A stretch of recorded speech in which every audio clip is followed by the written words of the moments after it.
Hi guys! Today we are going to learn how to add a voice changer in Discord. First, you unlock your phone so everything is accessible. Now go to your home screen and open the Discord app. Just tap on it and wait for it to load your chats and servers. So this is the starting step before you do any voice settings.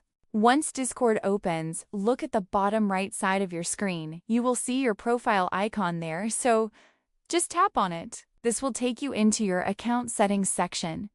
Honestly, this is where most of the important settings are located. Now, inside your profile area, look at the top right corner.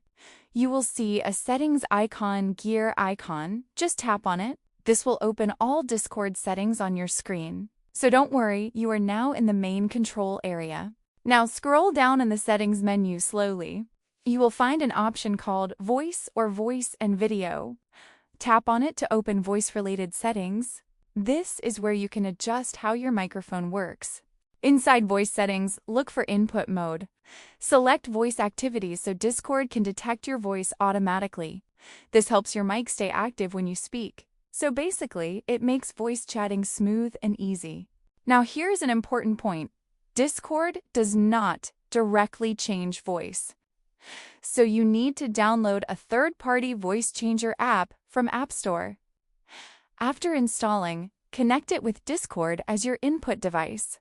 Once connected, your voice will start changing during calls and chats. So guys, that's how you can add a voice changer in Discord step by step. Once everything is set, you can enjoy fun voice effects with your friends. If this video helped you, make sure to subscribe and comment for more tutorials.